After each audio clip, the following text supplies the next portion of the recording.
பாக்குற? இல்ல, இவ்ளோ அழகா கோலம் போட்டிருக்கீங்களேன்னு பார்த்து ரசிச்சிட்டு இருக்கேன். நக்கலா இருக்கா?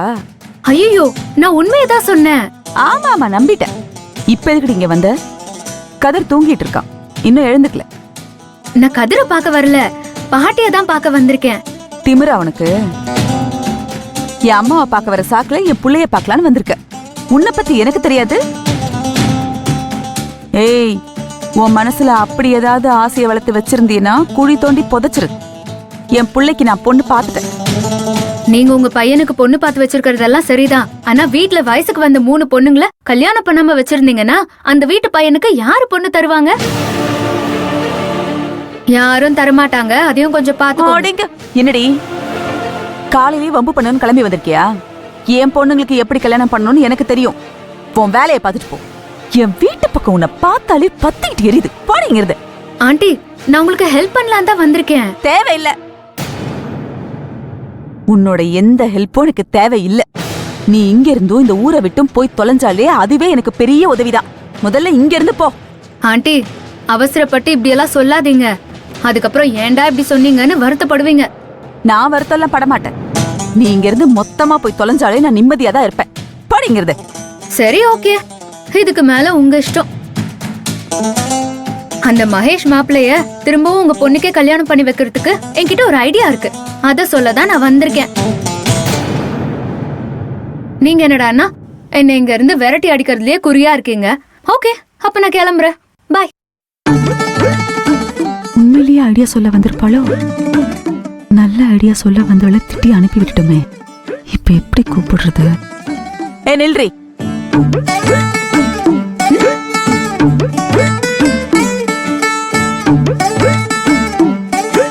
அப்படி வாங்க வழிக்கு. கூப்பிட்டீங்களா ஆண்டி? கூப்பிட்டதுனால தானே வந்த. ஓவரா பண்ணாத. மகேஷ் மாப்பிள்ளைய கூட்டிட்டு வரதுக்கு ஏதோ ஐடியா இருக்குன்னு சொன்னியே, சொல்லிட்டு போ.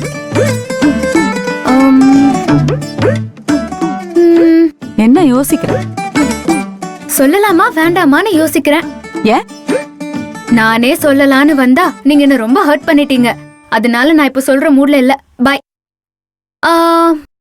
ஒருவேளை அது என்ன ஐடியான்னு தெரிஞ்சுக்கணும்னு நினைச்சீங்கன்னா கதிரை கோயிலுக்கு வர சொல்லுங்க. ஏன்னா எனக்கு உங்ககிட்ட சொல்றதுக்கு தான் மூடு இல்ல. கதிர் கோயிலுக்கு வந்தா கதிர் கிட்ட சொல்றேன். பாய். உண்மையிலேயே ஐடியா சொல்லதான் கூப்பிடுறாளா? இல்ல கதிரை ஏன் மூலமாவே கோவிலுக்கு வர வைக்கிறதுக்கு ஏதாவது பண்றாளா? இவளை எப்படி நம்புறது?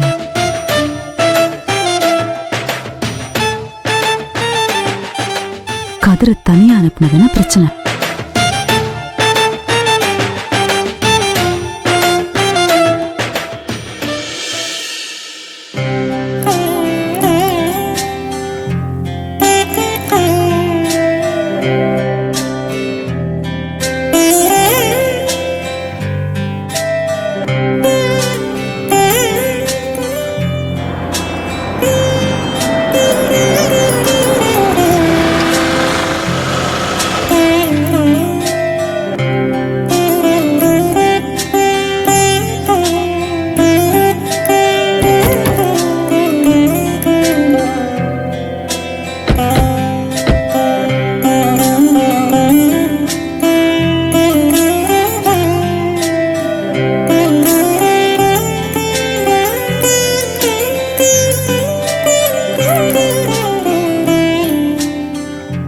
நர்மதா, ரோகிணி கல்யாண விஷயமா பேசுறதுக்கு கதிரை கோயிலுக்கு வர சொன்னதா ரங்கநாயகி சொன்னா, அதான் வந்தோம். பரவாயில்லையே ஆண்டி, என் மேல உள்ள கோபத்துல இந்த விஷயத்த உங்ககிட்ட சொல்ல மாட்டாங்கன்னு நினைச்சேன். அவங்க பொண்ணு கல்யாண விஷயம்னதும் அவங்க ஈகோவெல்லாம் விட்டுட்டு பொண்ணு வாழ்க்கைதான் முக்கியம்னு நினைச்சிட்டாங்க போல இருக்கு.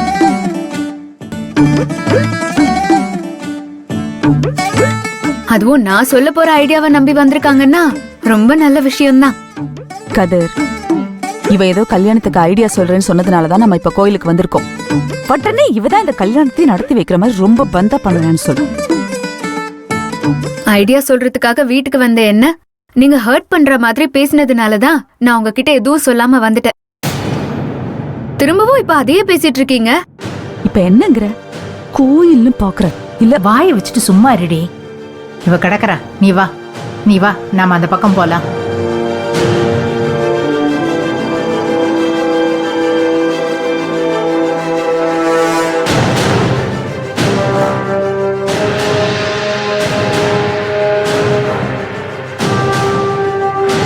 மாப்பிள்ளை ரோகிணி வேண்டவே வேண்டான்னு சொல்லிட்டு போயிட்டாரு. இது எப்படி நீ சரி பண்ணலான்ற? என்ன ஐடியா பண்ணி வச்சிருக்க?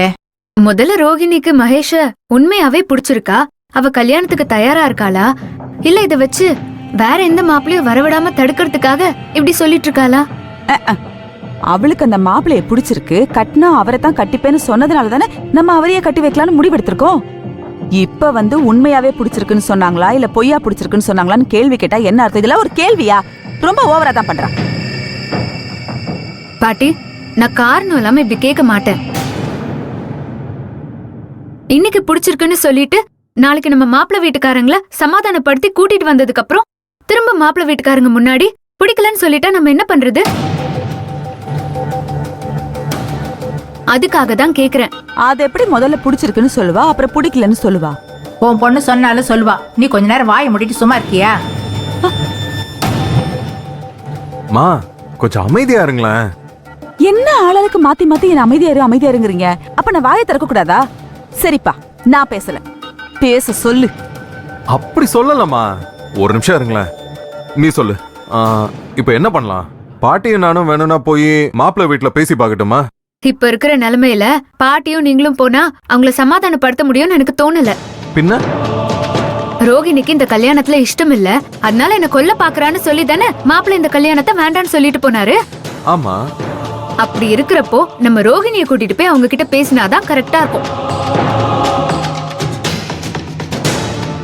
ரோகிணியை கூட்டிட்டு போணுமா? ஆமா பாட்டி, நான் ரோகிணியை கூட்டிட்டு போய் பேசலான்னு சொன்னதுக்கு 2 காரணம் இருக்கு.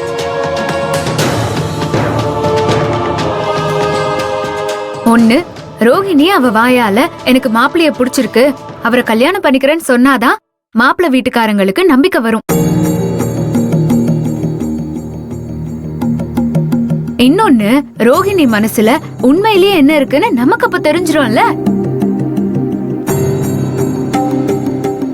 அதனால ரோகிணிய கூட்டிட்டு நானும் கதிரும் மாப்பிள்ளை வீட்டுக்கு போய் பேசிட்டு வரோம். சரிம்மா, நல்லது நடந்தா சரிதான். நீங்க 2 பேருமே ரோகிணி கூட்டிட்டு போங்க. ஏம்மா, அவதான் சொல்றானா, நீயும் சரி சரின்னு தலையாட்டிட்டு இருக்க.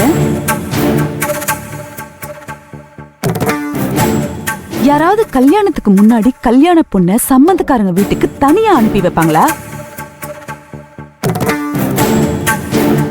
ஏற்கனவே மாப்பிள்ளை நம்ம வீட்டுல தங்க வச்சிருக்கோன்னு ஊருக்குள்ள எல்லாரும் நம்மள காரி துப்பிக்கிட்டு இருக்காங்க. பத்தாத குறைக்கு இதுவும் தெரிஞ்சதுன்னா இன்னும்